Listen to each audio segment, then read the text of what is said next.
Era callado y juicioso, y consideraba que la felicidad está del lado de aquel que esté satisfecho. Mucha gente le conoce como el gran filósofo, pero este científico griego también realizó descubrimientos fundamentales en biología, ética, estilística, meteorología y estética. Era un hombre sabio. Aristóteles confiaba en la virtud de la mente humana, ya que estaba inspirada en una realidad cognitiva, la cual existe de una forma independiente a los deseos y opiniones humanas. Aristóteles nació en Estágira, una península al norte de Grecia, en el año 384 a.C. Su padre, Ninómacos, oficiaba como médico del padre de Filipo de Macedonia, el rey Amintas III. Tenía la reputación de ser un médico muy fidedigno. Le dio a su único hijo una inmejorable educación. Desde su niñez, Aristóteles estaba ya destinado a seguir los pasos paternos y, en consecuencia, se comprometió muy seriamente a los estudios de farmacología y anatomía y, probablemente, asistió a su padre en varias intervenciones. En el año 367, Aristóteles viajó de Macedonia a Atenas para continuar con su educación. Durante el viaje, el joven tuvo que hacer uso de sus conocimientos médicos para salvar a un ciudadano adinerado de una infección sanguínea. Por lo tanto, con solo 17 años, Aristóteles ya estaba considerado como un excelente doctor. Una vez en Atenas, Aristóteles ingresó en la Academia Platónica. Tras 2 años de duro trabajo y esfuerzo, ya era capaz de impartir lecturas en retórica. El joven Aristóteles se ganó la confianza del viejo Platón y el derecho de unirse al círculo de los filósofos más sabios, los platónicos. A pesar de que el estudiante apreciaba a su mentor, Aristóteles también hacía críticas de sus puntos de vista. Un ejemplo son estas palabras escritas con su propia mano. Amicus Plato, sed magis amica es veritas. Aprecio a Platón, pero aprecio más la verdad. Tras 20 años de impartir clases en la Academia de Platón, Aristóteles creó escritos sobre lógica, física, retórica y escribió tratados sobre la vida y el alma. En el año 347, cuando muere Platón, Aristóteles se traslada a Tárnea, en Asia Menor, pues allí se encontraba otro pupilo de Platón, Hermias. Una vez allí, el filósofo le ofrece su amistad desinteresada y su ayuda como consejero político. Aristóteles dijo: la amistad es lo más necesario en la vida, puesto que nadie podría vivir sin amigos, incluso aunque sea el más dichoso. Aristóteles residió plácidamente durante 3 años en el reino de Hermias, pero cuando éste murió, regresó a Macedonia. Con 40 años, Aristóteles tuvo una calurosa bienvenida en Macedonia. Filipo de Macedonia disfrutaba las conversaciones intelectuales del filósofo y le propuso hacerse responsable de la tutoría de su hijo, el futuro Alejandro Magno. Durante los próximos 8 años, Aristóteles fue el profesor del que sería el futuro conquistador Alejandro Magno. Ciertos históricos han llegado a observar que, sin las nociones éticas, físicas y lógicas que Aristóteles le inculcó, Alejandro no hubiera desarrollado esa habilidad de estratega militar. En el año 335, cuando el gran Alejandro ascendió al trono y comenzó con sus conquistas, propuso a Aristóteles crear unas crónicas que narrasen todas sus gloriosas victorias. Este se negó. El filósofo prefería las actividades pedagógicas y meditar tranquilamente en el seno de la naturaleza en vez de las campañas militares. Antes de cumplir los 50 años, regresó a Atenas para formar su propia escuela filosófica. La escuela aristotélica estaba cerca del santuario de Apolo Licio, y en su honor la escuela se llamaría Liceo. Para enseñar filosofía, retórica y lógica a sus alumnos, Aristóteles rechazaba los métodos tradicionales y les inculcaba la filosofía a través de discusiones mientras caminaba con ellos por el jardín. A la escuela también se le denominaba con el nombre de perípatos, una especie de galería cubierta donde se discutía y se paseaba. Aparte de la filosofía, en la escuela también se creaban físicos, históricos, astrónomos y geógrafos. Aristóteles les decía a sus pupilos: para tener éxito hay que seguir a los que se tiene delante y no esperar a los que se tiene detrás. Junto con algunos de sus alumnos, Aristóteles realizó varios descubrimientos en diferentes ciencias que crearon la base para investigaciones más avanzadas en siglos posteriores. Estaba muy en contacto con la filosofía de la naturaleza y así la clasificó en el mundo inorgánico, las plantas, los animales y los humanos. En política creó la reforma constitucional y el Estado sistemático. Él consideraba que la monarquía, la aristocracia y la democracia moderada eran la mejor opción. En la estética, Aristóteles introdujo el concepto de la catarsis, la clarificación del espíritu humano. Pero en el año 323, tras la muerte de Alejandro Magno, la posición social de Aristóteles se vio en peligro. En Atenas se sostenían las órdenes de los macedonios y, en consecuencia, la ciudad se vio inmersa en una reacción antimacedónica. Cuando Aristóteles tenía 60 años, bajo el conocimiento de que Alejandro había seguido las pautas científicas de Aristóteles, los atenienses exiliaron al sabio fuera de Atenas. El gran filósofo pasó el resto de sus días en la isla de Calcis, en Eubea. Murió en el año 322 a la edad de 62 años. En los trabajos de Aristóteles se concentran todos los conocimientos y experiencias griegas.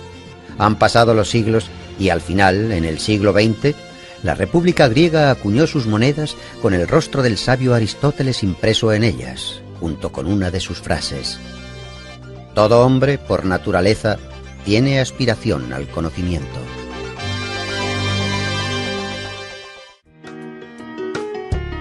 Nietzsche escribió: resulta significativo que sea Sócrates el primer gran heleno que fue feo, de igual manera que en él todo es simbólico. Es el padre de la lógica, la cual representa el carácter de la ciencia pura. Antes de que los jueces le condenaran a muerte, el gran filósofo Sócrates afirmó: no debo rechazar mi filosofía mientras me quede aliento. Sócrates. El antiguo filósofo griego nació en Atenas en el año 469 a.C., en la familia del cantero Sofronisto y la comadrona Fainarate. Puesto que Sócrates era analfabeto, toda la información que se conserva de él es gracias a los trabajos de sus discípulos Platón y Jenofonte. No existe mucha información sobre los primeros años de su vida, pero se sabe que con 17 años ya llamaba la atención por la gran agudeza de sus razonamientos y su facilidad de palabra. Era de pequeña estatura, vientre prominente, ojos saltones y nariz respingona. Aspirando a concienciar a los ciudadanos sobre la perfección moral, Sócrates realizaba numerosas tertulias, en las plazas y en las calles. A la sombra de un olivo pasaba horas discutiendo sobre la justicia y la virtud. La negligencia de los quehaceres diarios llevaron a Sócrates a una extremada pobreza. Recorría las calles de Atenas descalzo y vestido con la misma túnica. Antifón, el sofista, decía que ningún esclavo querría ser tratado como él se trataba a sí mismo. Sócrates se sumergía tan profundamente en sus propios pensamientos que llegó a permanecer todo un día en el mismo sitio. Aunque con el comienzo de la guerra del Peloponeso, cuando el peligro amenazó a su ciudad natal, Sócrates luchó valientemente por la protección de Atenas. Cuando el oráculo de Delfos anunció que Sócrates era el griego más sabio, el mismo filósofo se sorprendió mucho. Interpretó el oráculo como un enigma y se aventuró a encontrar hombres más sabios que él. Acudió a los sofistas, quienes ejercían la profesión de enseñar la sabiduría. Fingiendo ser un ignorante, Sócrates preguntaba humildemente a los sabios de Atenas sus conocimientos sobre el bien, la belleza y la virtud. Después, con una agilidad irónica espléndida, les hacía notar sus propios errores. Su mérito más grande fue crear un método inductivo que le permitía llevar a sus alumnos a la solución de los problemas que se le planteaban, por medio de hábiles preguntas, cuya lógica iluminaba el entendimiento. Inspirado por cómo su madre ayudaba a traer niños al mundo, él creó el método denominado como mayéutica. Sócrates llegó a la conclusión de que realmente era el griego más sabio, por el mero hecho de que él, a diferencia de los demás, era consciente de su ignorancia. Solo sé que no sé nada. Sócrates pensaba que los dioses le habían encomendado la misión de impedir que los ciudadanos cayeran en la hibernación espiritual, y actuaba como una avispa que incordia a un caballo. De hecho, ese fue el apodo por el que le conocían, la avispa ateniense.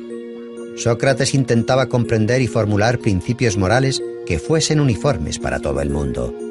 Solo hay un bien, es el conocimiento. Solo hay un mal, es la ignorancia, decía Sócrates. Insistía en impartir una educación a los jóvenes en la que no solamente los padres, sino también los poetas y los filósofos deberían comprometerse. Los ciudadanos atenienses se quejaban de que parecía que perdían el control de sus hijos, porque el astuto filósofo les estaba arrebatando el afecto de sus niños. Aristófanes describe esta situación en su comedia Las nubes.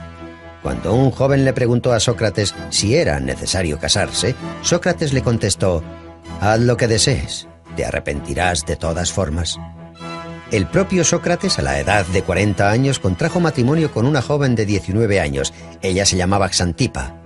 Se la conocía por su escandaloso temperamento. No obstante, Sócrates, con pleno dominio de sí mismo, aguantaba a su insensata esposa con su calmada filosofía.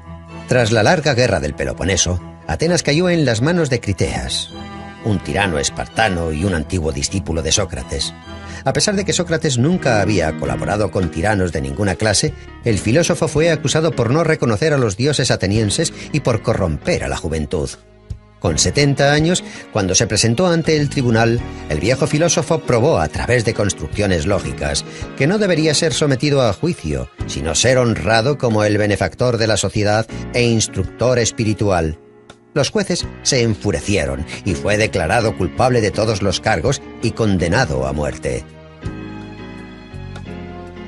Aguardando a la ejecución, Sócrates pasó su último mes de vida en la cárcel hablando de filosofía con sus compañeros, tratando temas como la inmortalidad del alma. Antes de la ejecución, su amigo Crito le había facilitado una salida para escapar de Atenas, pero Sócrates la rechazó porque creía que había que cumplir las leyes aunque fueran injustas. Cuando llegó el día, Sócrates bebió la cicuta sereno y callado. Sus últimas palabras fueron: «Crito, le debo una gallina a Asclepios». En aquellos tiempos, cuando un paciente se recuperaba, se sacrificaba una gallina a Asclepios, el dios de la medicina.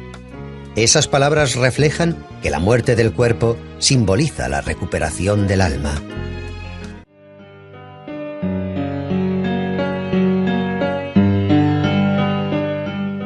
Este filósofo se convirtió en leyenda cuando aún vivía. Los rumores le transformaron en un profeta y después en un estafador. A veces le convertían en héroe de anécdotas y otras le tomaban por loco.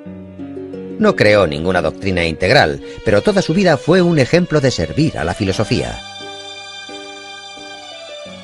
Diógenes el cínico, natural de Sinope, también era llamado Diógenes el perro. Este filósofo vivió en el siglo IV a.C. Se sabe que su padre era acuñador de moneda y toda su familia provenía de Sinope, territorio de la Turquía actual.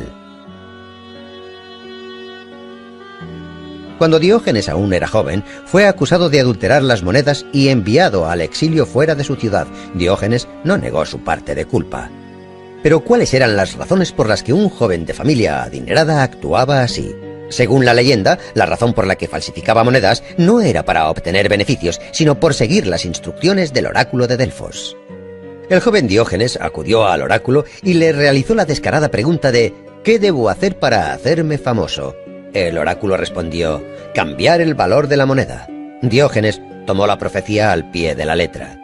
El oráculo se convirtió en la consigna cínica y en metáfora de buena parte del comportamiento del filósofo.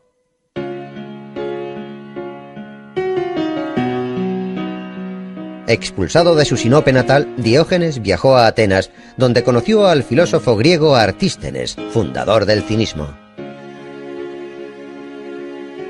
Artístenes consideraba que el hombre debiera despegarse de los prejuicios que le inculcan para liberarse de las leyes de la sociedad y vivir como un perro callejero. La palabra griega kinikos, la cual deriva de kinus, significa perro. Todos los seguidores de la filosofía de Artístenes serían denominados como kiniks. La palabra cinismo, la cual proviene de las enseñanzas filosóficas de los kiniks, en la actualidad ha obtenido un nuevo significado. Ahora no solo define la acción de negar las leyes sociales, sino también describe la acción de negar la moral existente y las leyes culturales. Diógenes se convirtió en el mejor alumno de Artístenes. Convencido de que la virtud consistía en abstenerse de las necesidades y el ascetismo, Diógenes liberó a su único esclavo, cambió sus ropas por vestimentas rústicas, se hizo con un zurrón y comenzó a vivir en las calles. En invierno solía dormir en los pórticos y plazas públicas, y en verano dormía en la arena calentada por el sol. Diógenes vivió una vida ceñida a los ideales del cinismo. Incluso llegó a reprochar a su maestro de no seguir sus propias doctrinas y no apreciar las privaciones como medio de rectificación moral. Diógenes dejó de viajar por Grecia. Cuando le preguntaban de dónde venía, él siempre contestaba: «Yo soy cosmopolita, soy un ciudadano del mundo». En una ocasión, el solitario e indefenso predicador cayó en manos de piratas. Le vendieron como esclavo a un rico de Corinto llamado Geníades. Su nuevo amo no tardó en apreciar el conocimiento especial del filósofo y le dispuso como tutor de sus hijos.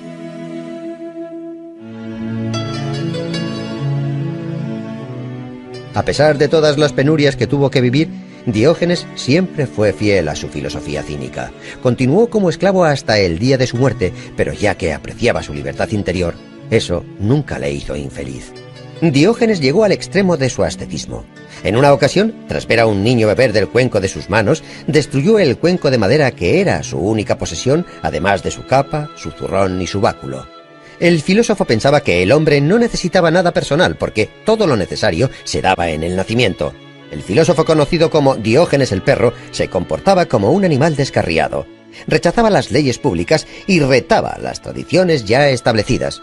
También se cuenta que el filósofo vivía en un barril y que los días soleados caminaba con una antorcha. Cuando le preguntaban la razón de esto, él contestaba: «Estoy buscando a un hombre honesto».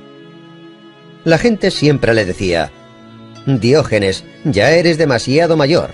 Es el momento de que te calmes».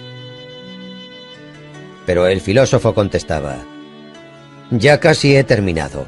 Ahora es el momento de correr, no de pararse». Su peculiar estilo de vida, su extrema agudeza y su irresistible energía hicieron del filósofo una leyenda de la antigua Grecia. De las muchas anécdotas de Diógenes, hay una que cuenta que Alejandro Magno en persona acudió a ver al filósofo. Alejandro Magno encontró al filósofo descansando en un ciprés cerca de Corinto. El omnipotente Alejandro se dirigió a Diógenes diciendo: «Puedes pedirme todo lo que desees». Entonces, la lengua afilada de Diógenes respondió: «Deseo que te apartes, me estás tapando el sol». Las crónicas históricas afirman que el filósofo vivió hasta una avanzada edad. La profecía del oráculo de Delfos se cumplió. La vida del filósofo desafió las bases de la sociedad y cuestionar las morales públicas le convirtió en toda una leyenda. El filósofo cínico de Sinope se convirtió en el símbolo de la libertad y la felicidad. Incluso el omnipotente Alejandro Magno, estando al filo de la muerte, dijo: «Si no fuera Alejandro, hubiera querido ser Diógenes».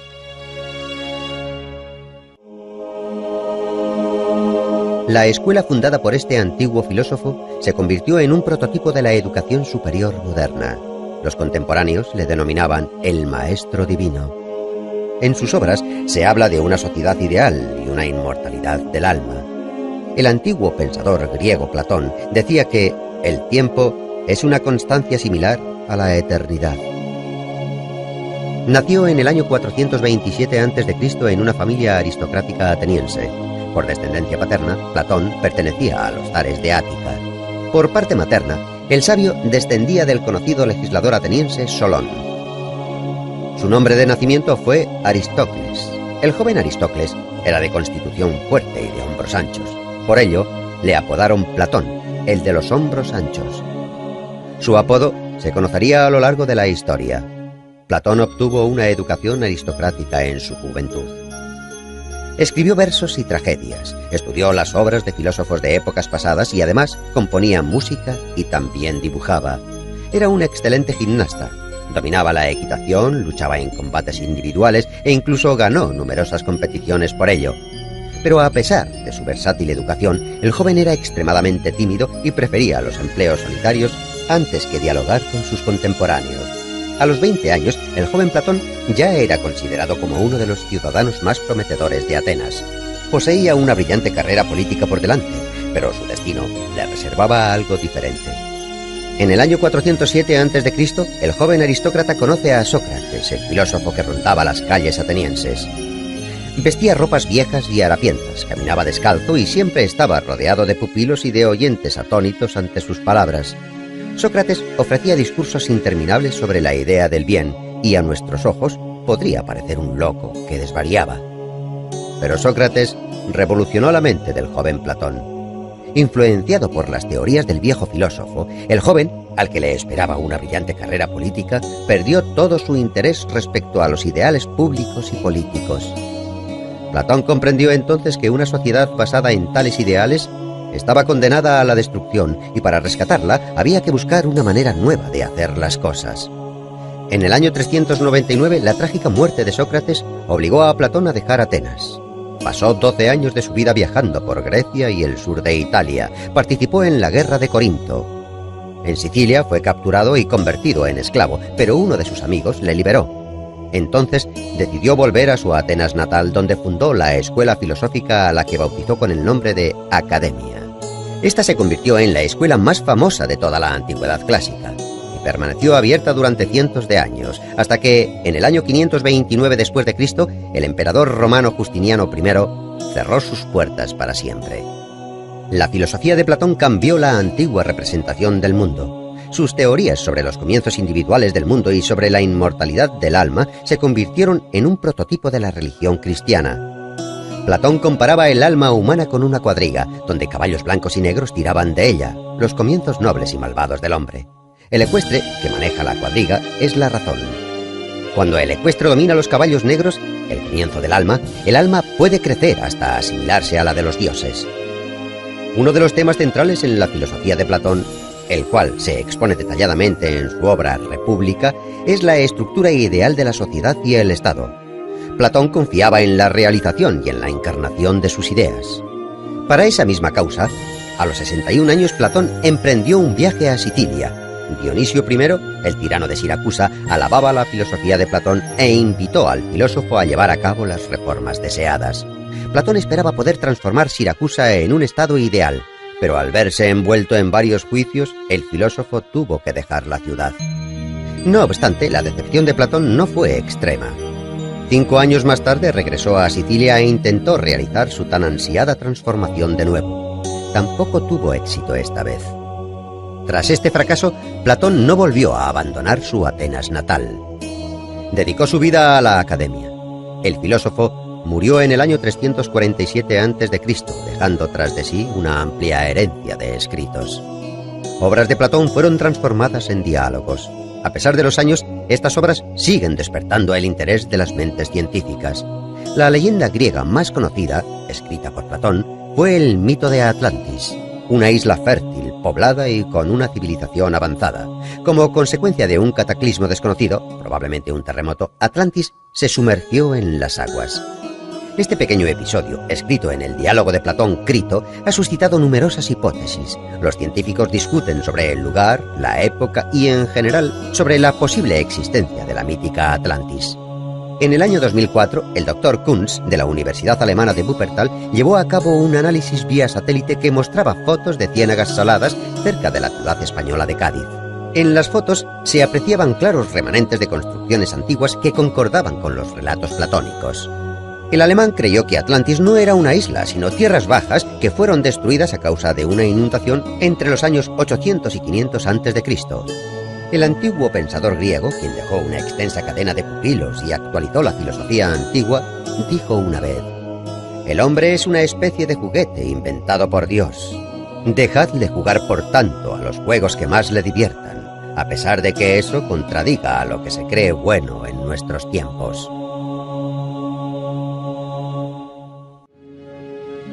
Hoy en día sus tragedias tienen el mismo éxito que en el siglo V a.C., aunque en su época sus obras provocaban el enfado de los espectadores y los competidores poéticos. ¿Cómo se atreve ese insolente poeta a alterar las tradiciones más fundamentales? Puede que esta sea la razón por la cual los historiadores que trabajaron en la biografía del poeta lo hicieran de tal forma que tantos siglos después es complicado diferenciar entre los datos falsos y los verdaderos que rodean la vida del dramaturgo. Una cosa está clara: a pesar de todo el peso de las innumerables críticas, Eurípides está reconocido como uno de los mejores poetas trágicos griegos. Los antiguos historiadores adoraban encontrar vínculos extraordinarios en los acontecimientos históricos. Solían afirmar que Eurípides nació el día de la gran victoria de los griegos sobre los persas en una isla cercana a Salamina. Por ello, el autor estaba destinado a alcanzar la gloria. Existen otras teorías que apuntan que el dramaturgo nació unos años más tarde, en el 484 a.C., y que el hecho de que se convirtiese en uno de los mejores autores de su época fue por méritos propios. Los poetas atenienses y contemporáneos de Eurípides no tenían por costumbre elogiar los poemas de otros. En esa época las críticas se reducían a banales comentarios. En el campo de las batallas literarias, los enemigos de Eurípides le atribuían sangre humilde y defectos físicos y mentales. Cuenta una leyenda que el autor sentía un odio inmenso por las artes y por las mujeres. Pero un siglo más tarde, Aristóteles afirmó que Eurípides era el mejor poeta trágico de todos sus contemporáneos. 5 siglos más tarde, Eurípides fue nombrado el pensador que prefería la soledad de la orilla del mar antes que las concurridas calles de la ciudad. Los visitantes que acuden a Salamina aún pueden contemplar las cuevas donde Eurípides componía sus tragedias.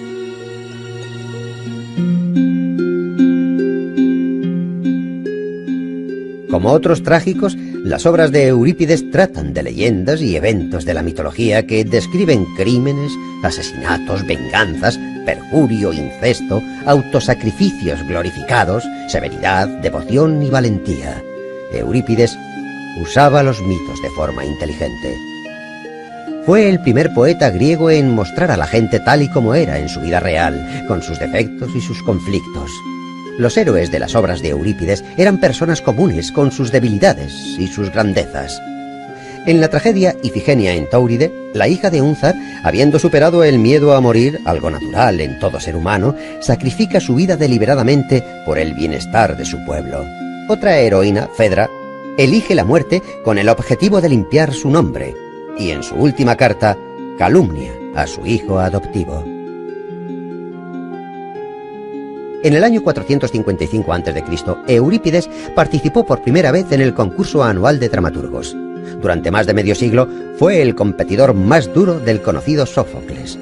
Escribió alrededor de 100 tragedias, aunque solo consiguió hacerse con 4 victorias y la quinta se la otorgaron después de su muerte. Solo han llegado 18 escritos del autor hasta nuestros días.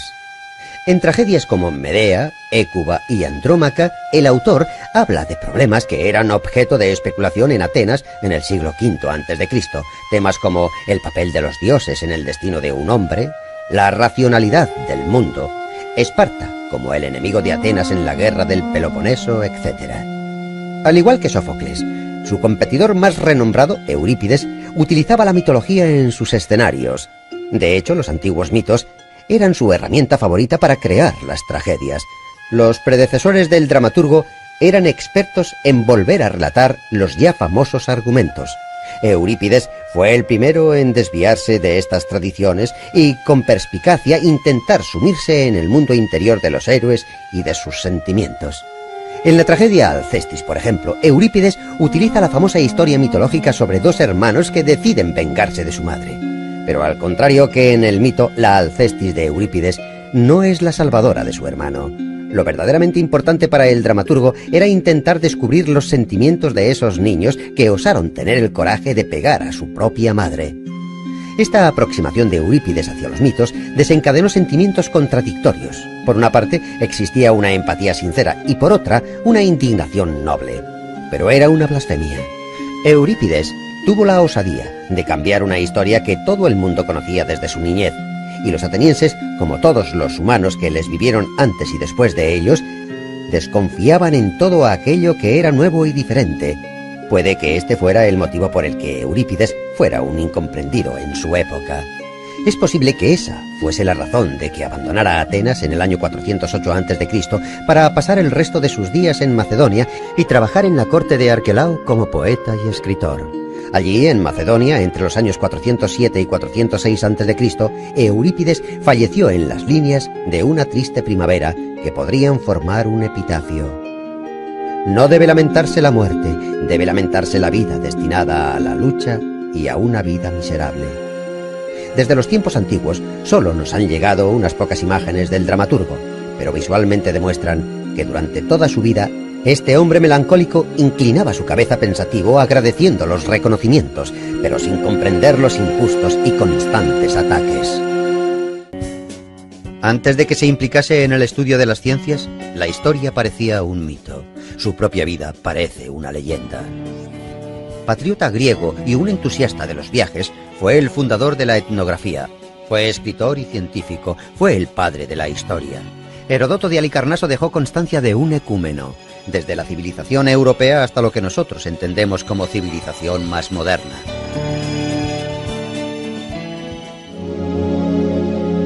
Heródoto, el futuro historiador, nació en el año 284 a.C. en el seno de una familia rica y noble en Halicarnaso, una colonia griega situada en Asia Menor. A pesar de que Heródoto era un ciudadano persa, era heleno por parte materna. Le encantaba escuchar las historias de los marineros que buscaban la libertad de la amada ciudad griega Atenas, donde los emperadores Solón y Clístenes llevaban a cabo las reformas democráticas. Pero en su ciudad natal, el tirano Ligdamis luchaba por hacerse con el poder. El joven Heródoto, junto a otros seguidores de la democracia, se rebelaron contra el tirano. La revuelta fue contenida y para salvar su vida, Heródoto tuvo que huir a la isla de Samos, uno de los estados más ricos de Grecia.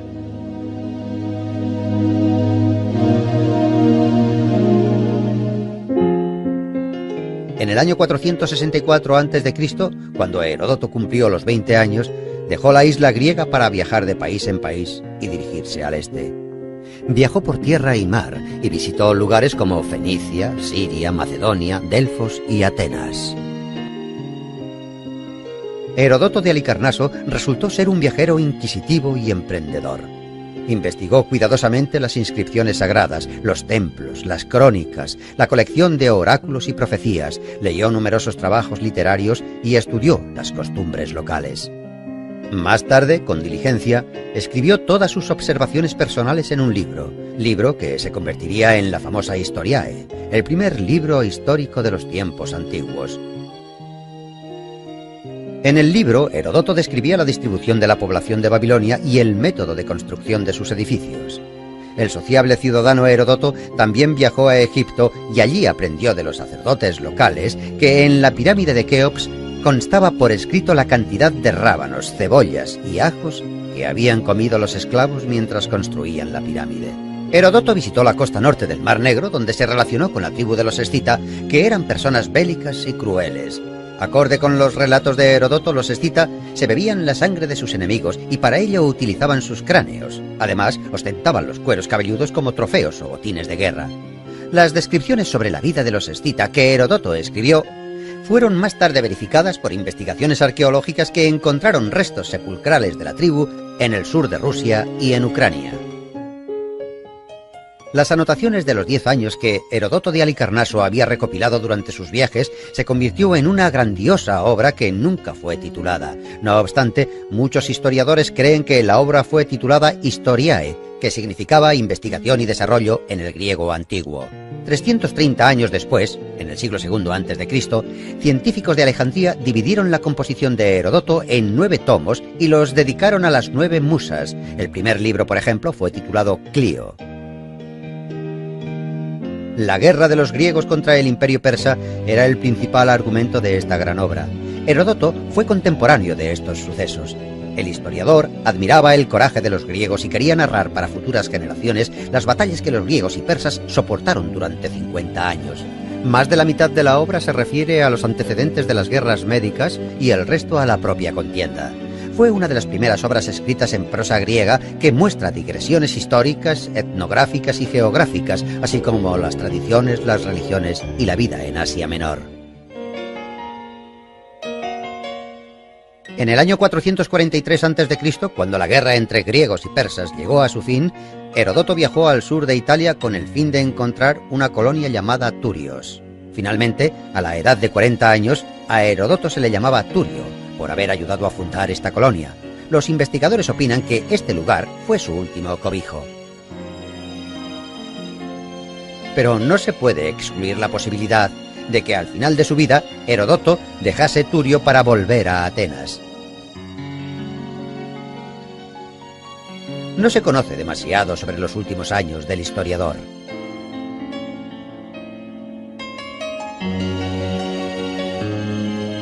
Probablemente participó en alguna reyerta política entre Atenas y Esparta y se dedicó a completar su monumental obra que nunca fue terminada.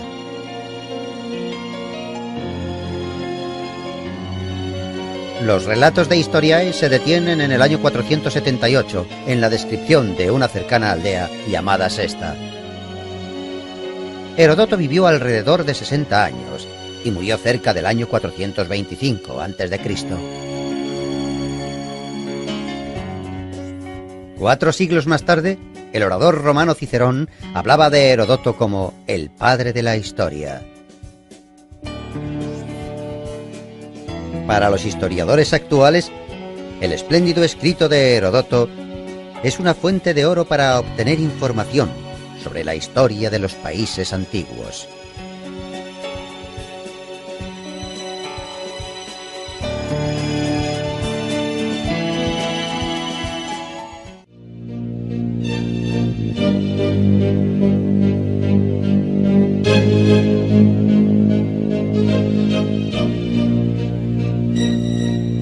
Sus contemporáneos escribieron: tuvo una vida larga y feliz.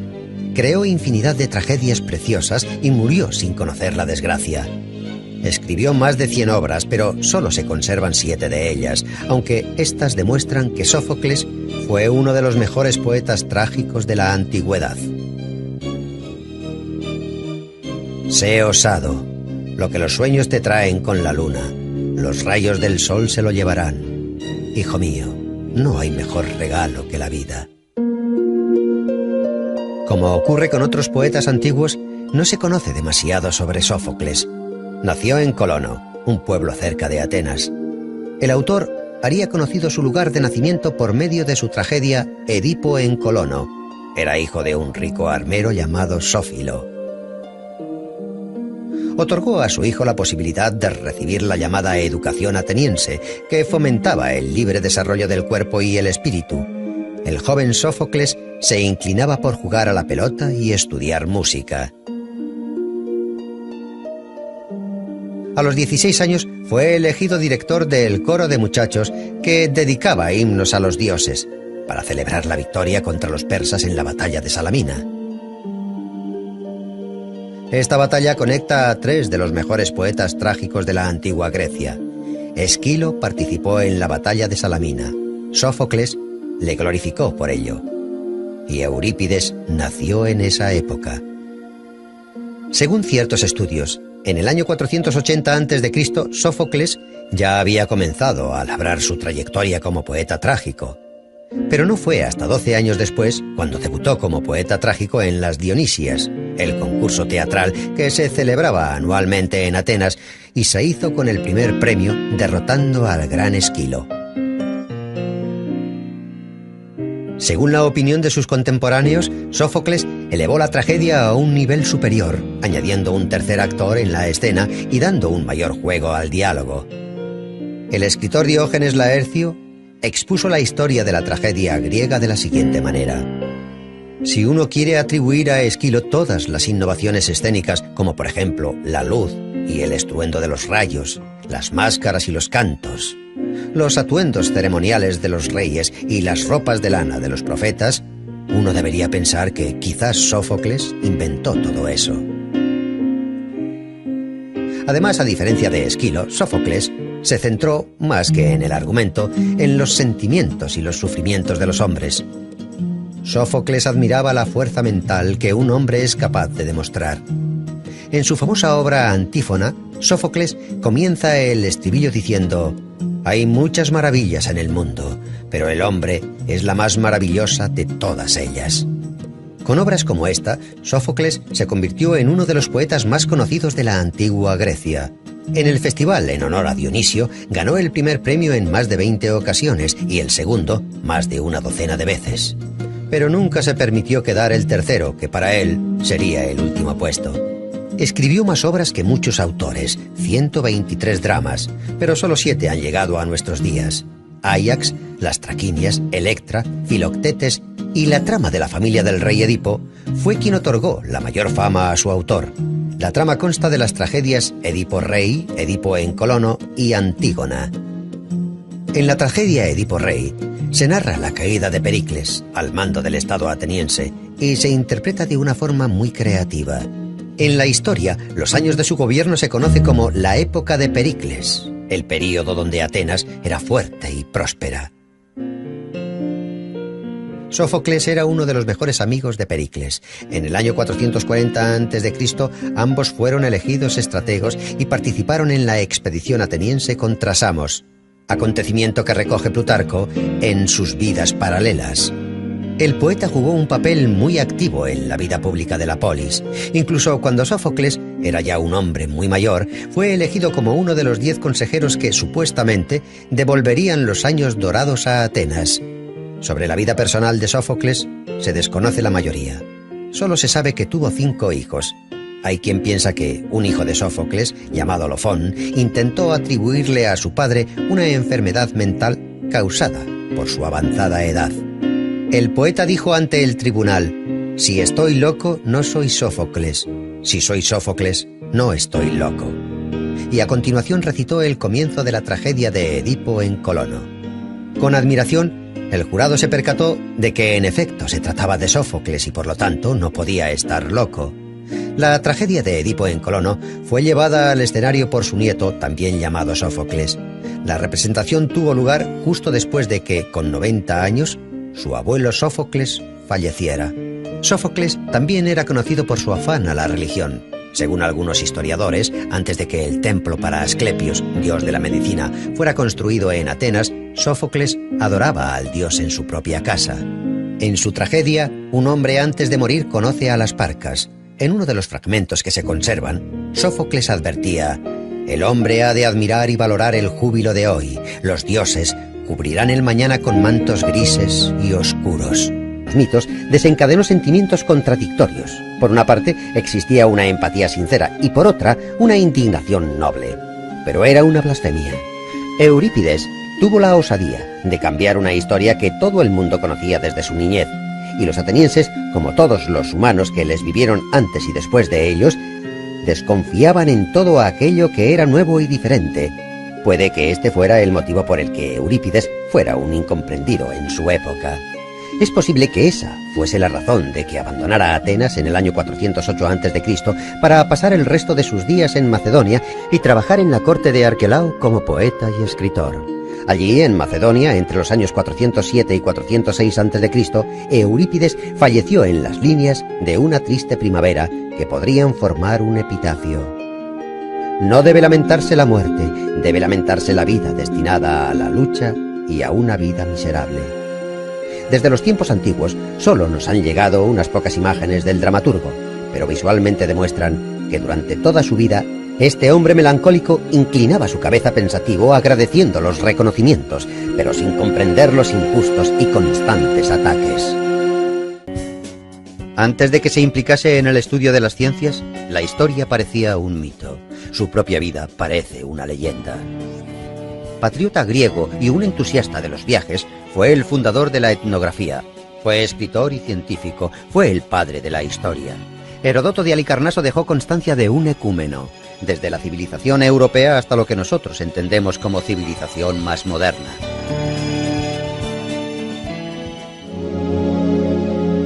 Heródoto, el futuro historiador, nació en el año 284 a.C. en el seno de una familia rica y noble en Halicarnaso, una colonia griega situada en Asia Menor. A pesar de que Heródoto era un ciudadano persa, era heleno por parte materna. Le encantaba escuchar las historias de los marineros que buscaban la libertad de la amada ciudad griega Atenas, donde los emperadores Solón y Clístenes llevaban a cabo las reformas democráticas. Pero en su ciudad natal, el tirano Ligdamis luchaba por hacerse con el poder. El joven Heródoto, junto a otros seguidores de la democracia, se rebelaron contra el tirano. La revuelta fue contenida y para salvar su vida, Heródoto tuvo que huir a la isla de Samos, uno de los estados más ricos de Grecia.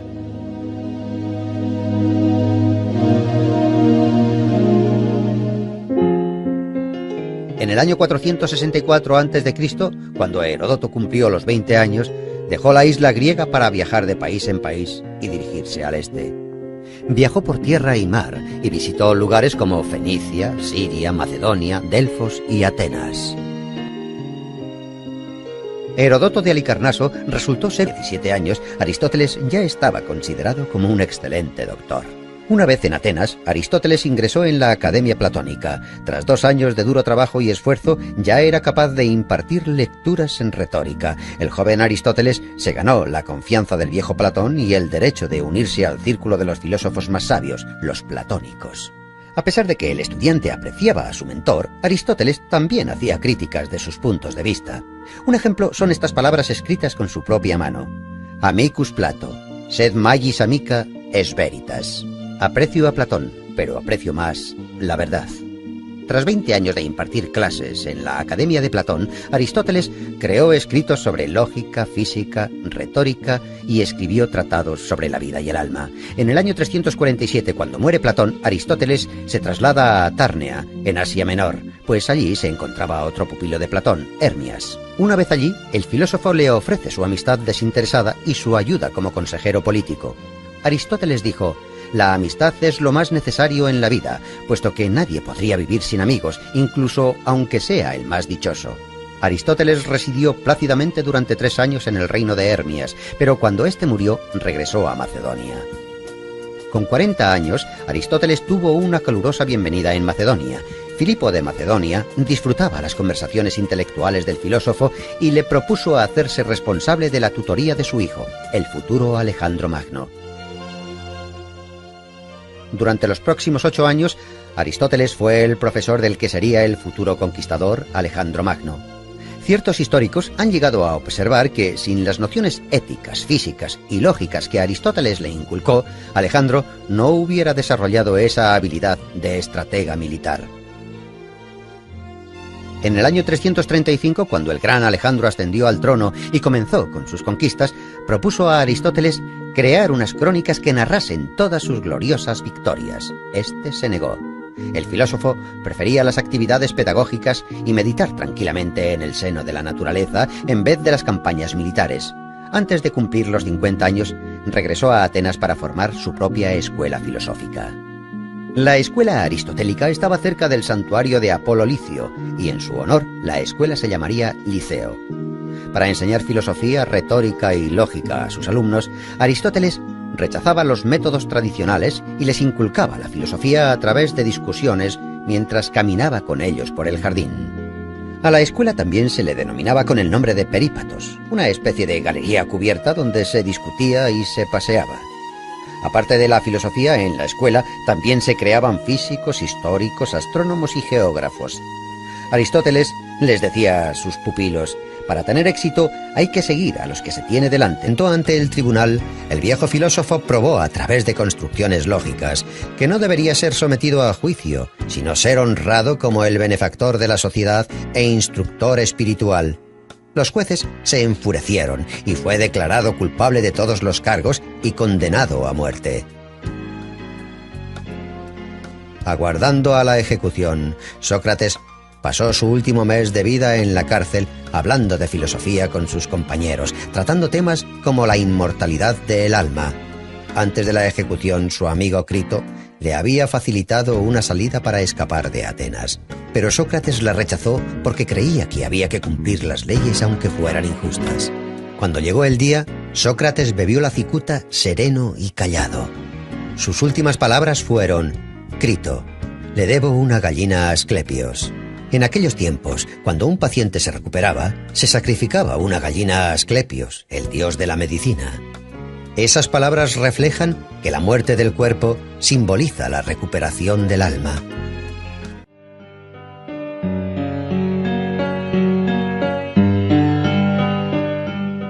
Este filósofo se convirtió en leyenda cuando aún vivía. Los rumores le transformaron en un profeta y después en un estafador. A veces le convertían en héroe de anécdotas y otras le tomaban por loco. No creó ninguna doctrina integral, pero toda su vida fue un ejemplo de servir a la filosofía. Diógenes el cínico, natural de Sinope, también era llamado Diógenes el perro. Este filósofo vivió en el siglo IV a.C. Se sabe que su padre era acuñador de moneda y toda su familia provenía de Sinope, territorio de la Turquía actual. Cuando Diógenes aún era joven, fue acusado de adulterar las monedas y enviado al exilio fuera de su ciudad. Diógenes no negó su parte de culpa. Pero ¿cuáles eran las razones por las que un joven de familia adinerada actuaba así? Según la leyenda, la razón por la que falsificaba monedas no era para obtener beneficios, sino por seguir las instrucciones del oráculo de Delfos. El joven Diógenes acudió al oráculo y le realizó la descarada pregunta de ¿qué debo hacer para hacerme famoso? El oráculo respondió: cambiar el valor de la moneda. Diógenes tomó la profecía al pie de la letra. El oráculo se convirtió en la consigna cínica y en metáfora de buena parte del comportamiento del filósofo.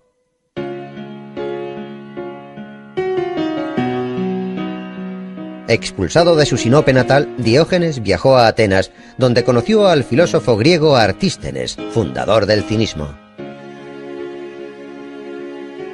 Artístenes consideraba que el hombre debiera despegarse de los prejuicios que le inculcan para liberarse de las leyes de la sociedad y vivir como un perro callejero. Eran objeto de especulación en Atenas en el siglo V a.C., temas como el papel de los dioses en el destino de un hombre, la racionalidad del mundo, Esparta como el enemigo de Atenas en la guerra del Peloponeso, etc. Al igual que Sófocles, su competidor más renombrado, Eurípides, utilizaba la mitología en sus escenarios. De hecho, los antiguos mitos eran su herramienta favorita para crear las tragedias. Los predecesores del dramaturgo eran expertos en volver a relatar los ya famosos argumentos. Eurípides fue el primero en desviarse de estas tradiciones y, con perspicacia, intentar sumirse en el mundo interior de los héroes y de sus sentimientos. En la tragedia Alcestis, por ejemplo, Eurípides utiliza la famosa historia mitológica sobre dos hermanos que deciden vengarse de su madre. Pero al contrario que en el mito, la Alcestis de Eurípides no es la salvadora de su hermano. Lo verdaderamente importante para el dramaturgo era intentar descubrir los sentimientos de esos niños que osaron tener el coraje de pegar a su propia madre. Esta aproximación de Eurípides hacia los mitos desencadenó sentimientos contradictorios. Por una parte, existía una empatía sincera y por otra, una indignación noble. Pero era una blasfemia.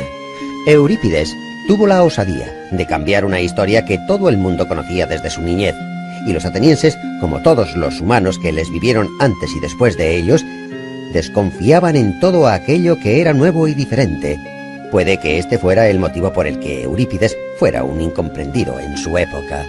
Es posible que esa fuese la razón de que abandonara Atenas en el año 408 a.C. para pasar el resto de sus días en Macedonia y trabajar en la corte de Arquelao como poeta y escritor.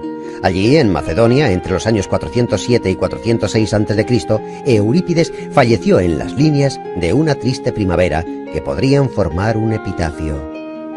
No debe lamentarse la muerte, debe lamentarse la vida destinada a la lucha y a una vida miserable. Desde los tiempos antiguos solo nos han llegado unas pocas imágenes del dramaturgo, pero visualmente demuestran que durante toda su vida este hombre melancólico inclinaba su cabeza pensativo agradeciendo los reconocimientos, pero sin comprender los injustos y constantes ataques. Antes de que se implicase en el estudio de las ciencias, la historia parecía un mito. Su propia vida parece una leyenda. Patriota griego y un entusiasta de los viajes, fue el fundador de la etnografía. Fue escritor y científico, fue el padre de la historia. Heródoto de Halicarnaso dejó constancia de un ecúmeno, desde la civilización europea hasta lo que nosotros entendemos como civilización más moderna.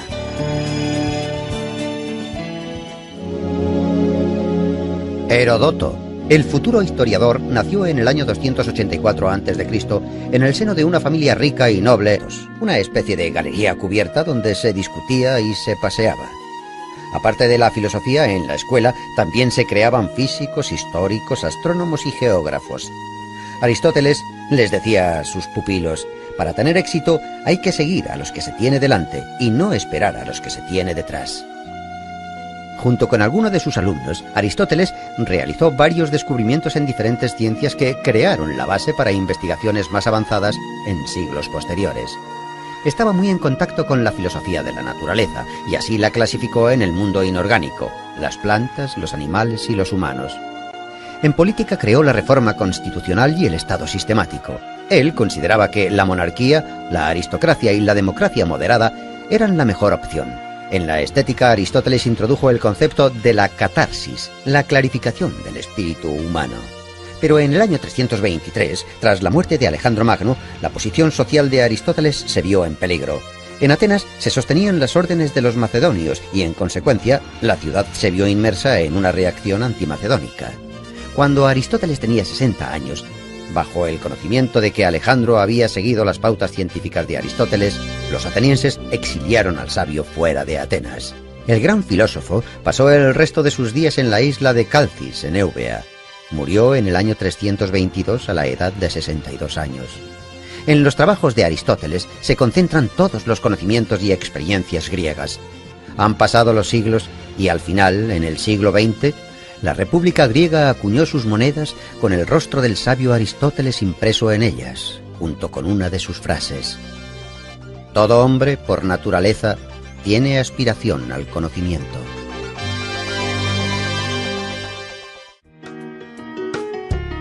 Nietzsche escribió: resulta significativo que sea Sócrates el primer gran heleno que fue feo, de igual manera que en él todo es simbólico. Es el padre de la lógica, la cual representa el carácter de la ciencia pura. Antes de que los jueces le condenaran a muerte, el gran filósofo Sócrates afirmó: no debo rechazar mi filosofía mientras me quede aliento. Sócrates. El antiguo filósofo griego nació en Atenas en el año 469 a.C., en la familia del cantero Sofronisto y la comadrona Fainarate. Puesto que Sócrates era analfabeto, toda la información que se conserva de él es gracias a los trabajos de sus discípulos Platón y Jenofonte. No existe mucha información sobre los primeros años de su vida, pero se sabe que con 17 años ya llamaba la atención por la gran agudeza de sus razonamientos y su facilidad de palabra. Era de pequeña estatura, vientre prominente, ojos saltones y nariz respingada. Como otros trágicos, las obras de Eurípides tratan de leyendas y eventos de la mitología que describen crímenes, asesinatos, venganzas, perjurio, incesto, autosacrificios glorificados, severidad, devoción y valentía. Eurípides usaba los mitos de forma inteligente. Fue el primer poeta griego en mostrar a la gente tal y como era en su vida real, con sus defectos y sus conflictos. Los héroes de las obras de Eurípides eran personas comunes con sus debilidades y sus grandezas. En la tragedia Ifigenia en Táuride, la hija de Únzar, habiendo superado el miedo a morir, algo natural en todo ser humano, sacrifica su vida deliberadamente por el bienestar de su pueblo. Otra heroína, Fedra, elige la muerte con el objetivo de limpiar su nombre, y en su última carta calumnia a su hijo adoptivo. En el año 455 a.C., Eurípides participó por primera vez en el concurso anual de dramaturgos. Durante más de medio siglo fue el competidor más duro del conocido Sófocles. Escribió alrededor de 100 tragedias, aunque solo consiguió hacerse con 4 victorias y la quinta se la otorgaron después de su muerte.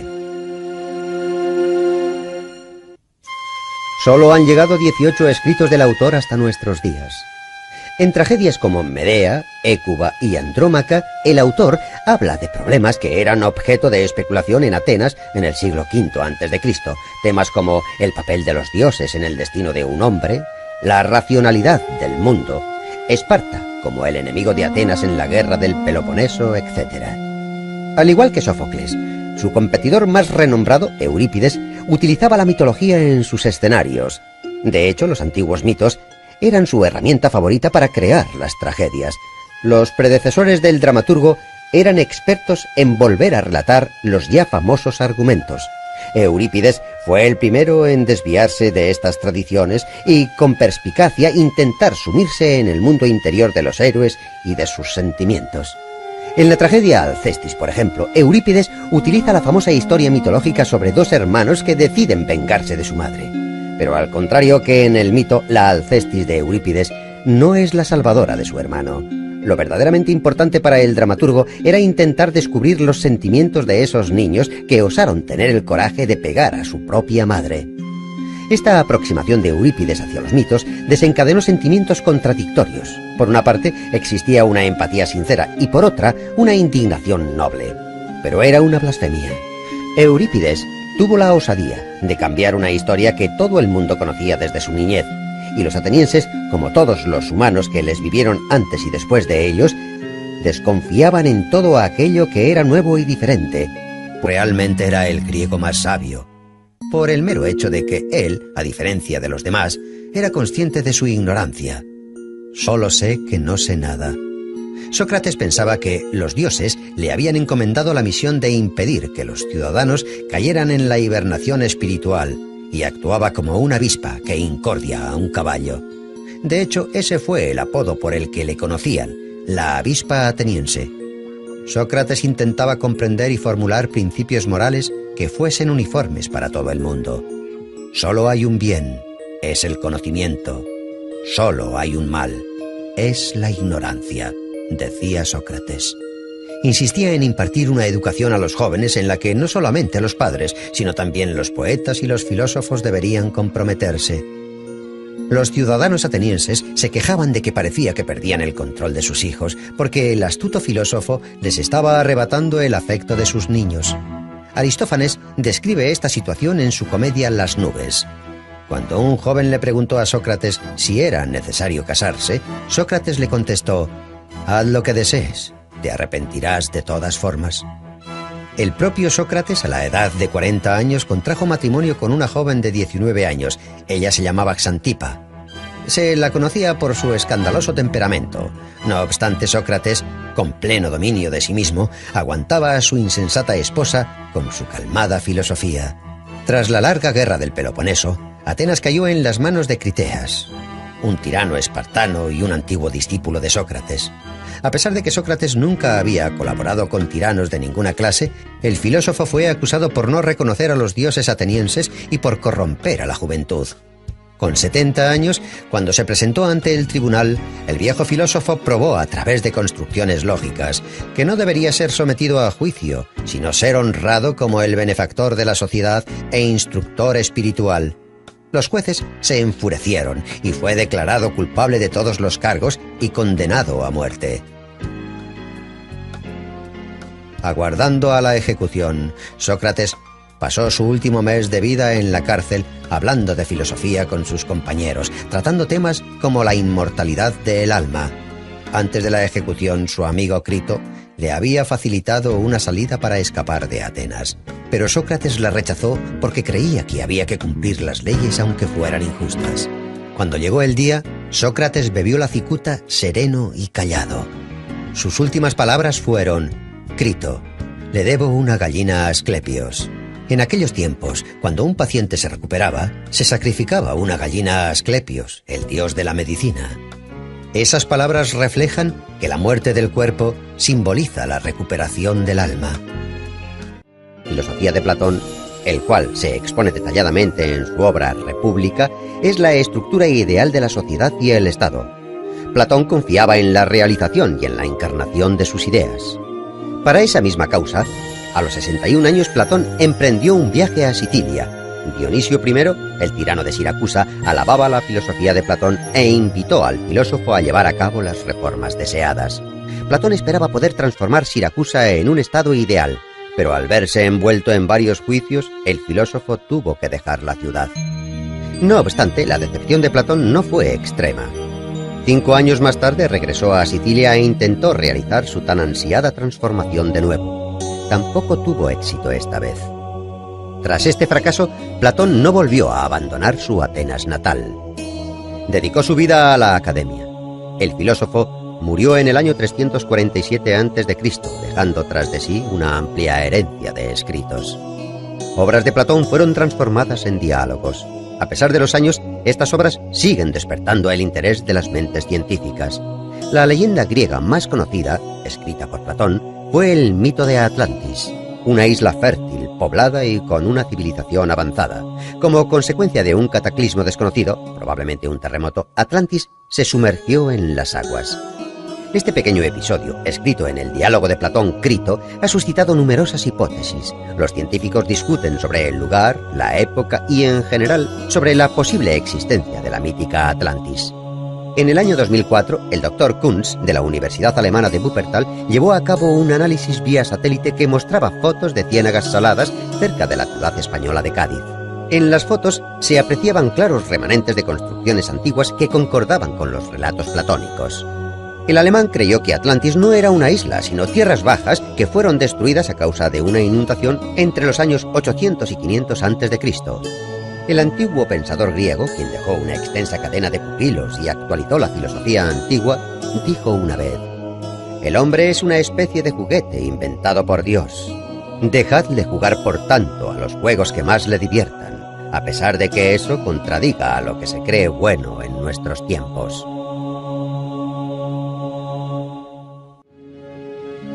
Hoy en día sus tragedias tienen el mismo éxito que en el siglo V a.C., aunque en su época sus obras provocaban el enfado de los espectadores y los competidores poéticos. ¿Cómo se atreve ese insolente poeta a alterar las tradiciones más fundamentales? Puede que esta sea la razón por la cual los historiadores que trabajaron en la biografía del poeta lo hicieran de tal forma que tantos siglos después es complicado diferenciar entre los datos falsos y los verdaderos que rodean la vida del dramaturgo. Una cosa está clara: a pesar de todo el peso de las innumerables críticas, le dio a su único hijo una inmejorable educación. Desde su niñez, Aristóteles estaba ya destinado a seguir los pasos paternos y, en consecuencia, se comprometió muy seriamente a los estudios de farmacología y anatomía y, probablemente, asistió a su padre en varias intervenciones. En el año 367, Aristóteles viajó de Macedonia a Atenas para continuar con su educación. Durante el viaje, el joven tuvo que hacer uso de sus conocimientos médicos para salvar a un ciudadano adinerado de una infección sanguínea. Por lo tanto, con solo 17 años, Aristóteles ya estaba considerado como un excelente doctor. Una vez en Atenas, Aristóteles ingresó en la Academia Platónica. Tras 2 años de duro trabajo y esfuerzo, ya era capaz de impartir lecturas en retórica. El joven Aristóteles se ganó la confianza del viejo Platón y el derecho de unirse al círculo de los filósofos más sabios, los platónicos. A pesar de que el estudiante apreciaba a su mentor, Aristóteles también hacía críticas de sus puntos de vista. Un ejemplo son estas palabras escritas con su propia mano: Amicus Plato, sed magis amica es veritas. Aprecio a Platón, pero aprecio más la verdad. Tras 20 años de impartir clases en la Academia de Platón, Aristóteles creó escritos sobre lógica, física, retórica y escribió tratados sobre la vida y el alma. En el año 347, cuando muere Platón, Aristóteles se traslada a Tárnea, en Asia Menor, pues allí se encontraba otro pupilo de Platón, Hermias. Una vez allí, el filósofo le ofrece su amistad desinteresada y su ayuda como consejero político.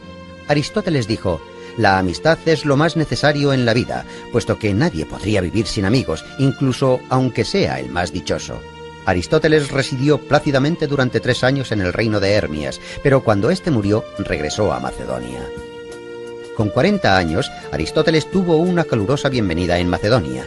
Filipo de Macedonia disfrutaba las conversaciones intelectuales del filósofo y le propuso hacerse responsable de la tutoría de su hijo, el futuro Alejandro Magno.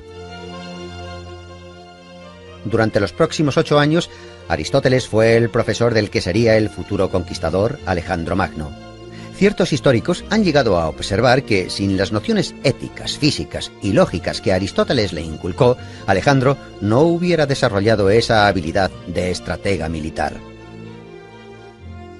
En el año 335, cuando el gran Alejandro ascendió al trono y comenzó con sus conquistas, propuso a Aristóteles crear unas crónicas que narrasen todas sus gloriosas victorias. Este se negó. El filósofo prefería las actividades pedagógicas y meditar tranquilamente en el seno de la naturaleza en vez de las campañas militares. Antes de cumplir los 50 años, regresó a Atenas para formar su propia escuela filosófica. La escuela aristotélica estaba cerca del santuario de Apolo Licio, y en su honor la escuela se llamaría Liceo, para el titulado Clío. La guerra de los griegos contra el imperio persa era el principal argumento de esta gran obra. Heródoto fue contemporáneo de estos sucesos. El historiador admiraba el coraje de los griegos y quería narrar para futuras generaciones las batallas que los griegos y persas soportaron durante 50 años. Más de la mitad de la obra se refiere a los antecedentes de las guerras médicas y el resto a la propia contienda. Fue una de las primeras obras escritas en prosa griega que muestra digresiones históricas, etnográficas y geográficas, así como las tradiciones, las religiones y la vida en Asia Menor. En el año 443 a.C., cuando la guerra entre griegos y persas llegó a su fin, Heródoto viajó al sur de Italia con el fin de encontrar una colonia llamada Turios. Finalmente, a la edad de 40 años, a Heródoto se le llamaba Turio, por haber ayudado a fundar esta colonia. Los investigadores opinan que este lugar fue su último cobijo. Pero no se puede excluir la posibilidad de que al final de su vida, Heródoto dejase Turio para volver a Atenas. No se conoce demasiado sobre los últimos años del historiador.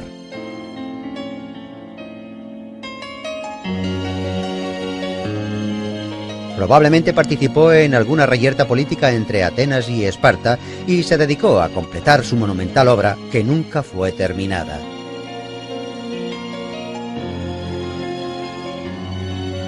Los relatos de Historiae se detienen en el año 478, en la descripción de una cercana aldea llamada Sesta.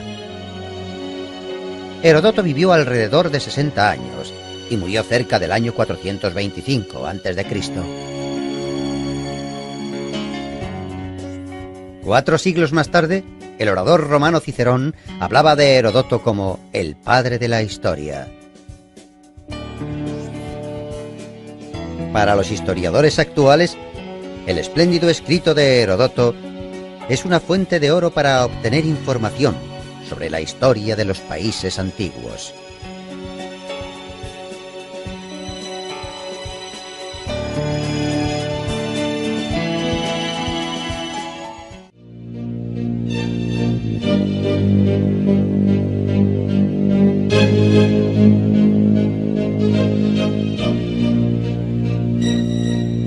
Sus contemporáneos escribieron: tuvo una vida larga y feliz, creó infinidad de tragedias preciosas y murió sin conocer la desgracia. Escribió más de 100 obras, pero solo se conservan 7 de ellas, aunque éstas demuestran que Sófocles fue uno de los mejores poetas trágicos de la antigüedad.